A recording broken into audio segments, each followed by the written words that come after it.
Hi, I'm Tai Chi, and this is Waking Up in America from Franklin, Tennessee, which is a beautiful place out in nature. My guest today is Donna Labermeier. She is an author, philanthropist, Huffington Post blogger, a mom, an amazing woman. And her story brings up a great point of how when we get stuck in that place where we are disconnected with our purpose, with the joy in our lives, we forget who we are, truly, when we're meant to be.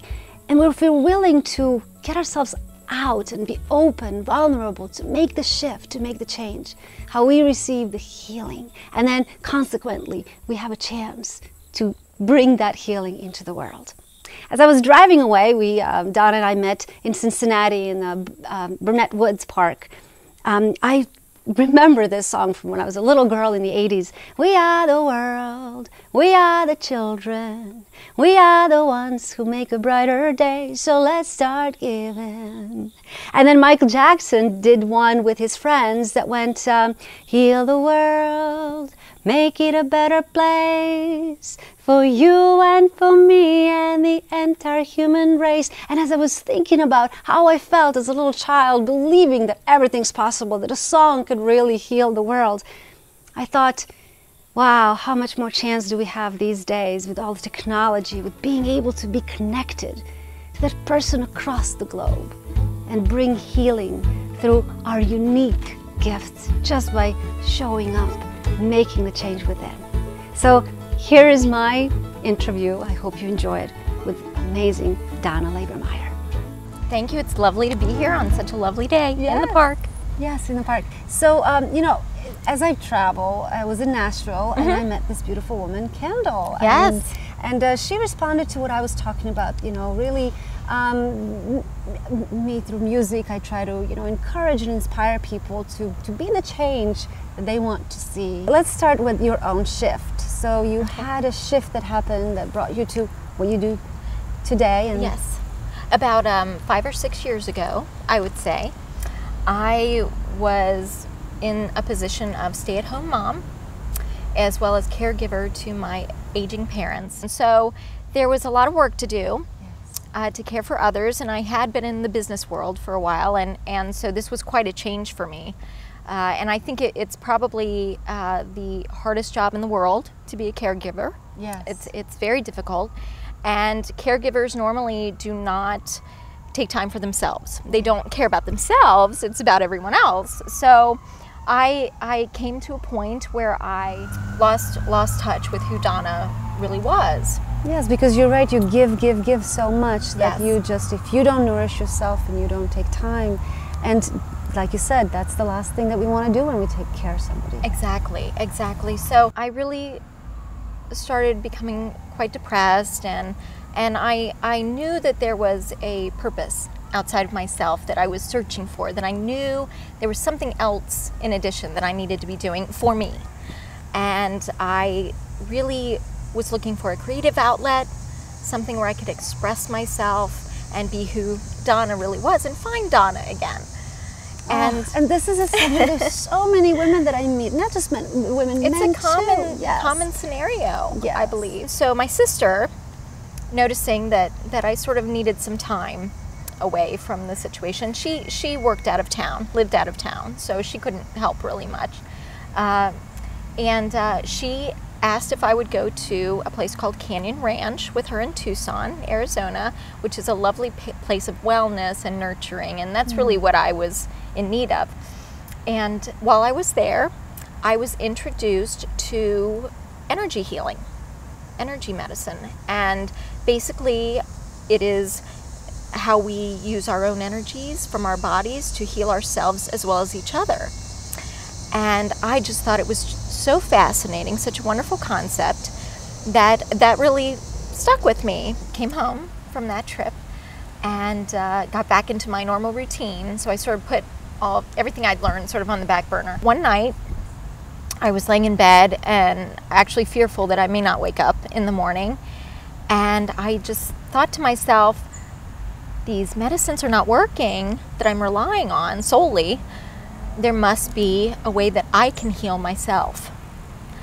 And as soon as that thought poured into my mind, the images and idea for my books, the Healers trilogy, came flooding into my mind with rapid fire and vivid detail.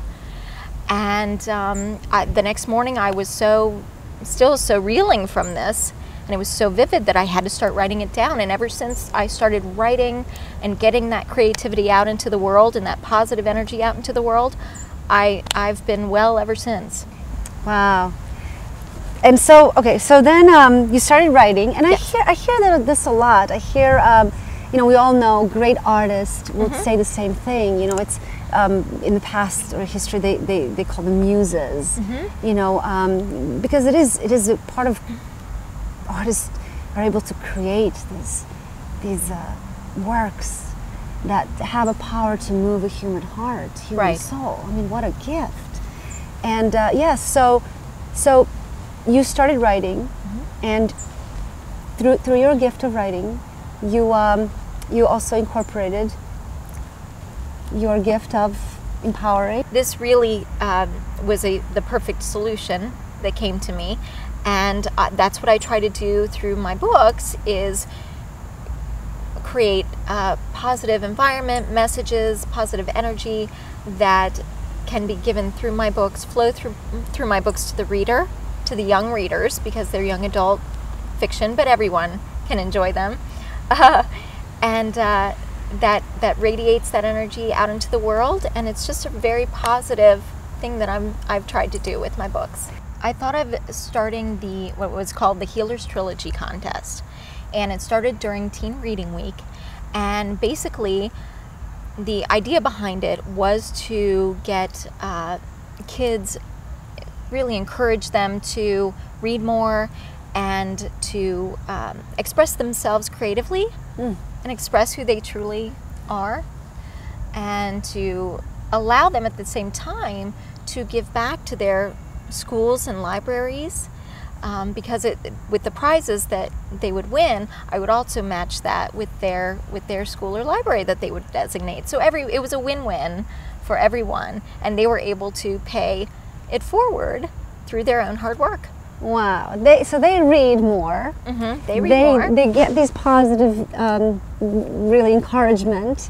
They get aware of their own gifts, and then even give back to the community. Right. So it was fantastic. It was so rewarding and fulfilling to be a part of that process, and to literally watch these teens develop and really discover talents that maybe they didn't even realize that they had, and to encourage them to continue to nurture and develop those. I have 3 sons, and they're great readers. They love to read, and of course the books that they love the most are it's fiction. They have these imaginary characters, you know, kind of like, you know, Tolkien or C.S. Lewis. Sure. That kind of, that's just. But in it, there's so much wisdom and so much that we bring, that the kids learn.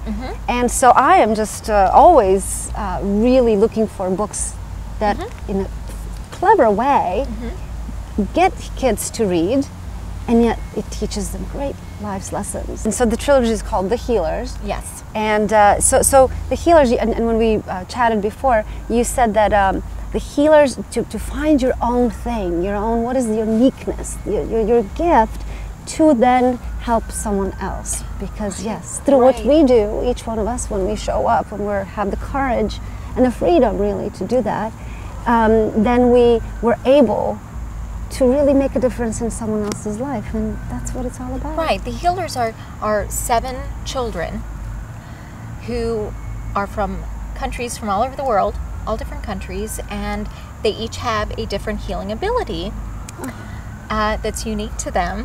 However, what they offer is the idea that everyone has great power within themselves, and everyone can be healers to themselves and to others. And that is what they are trying to inspire in the readers.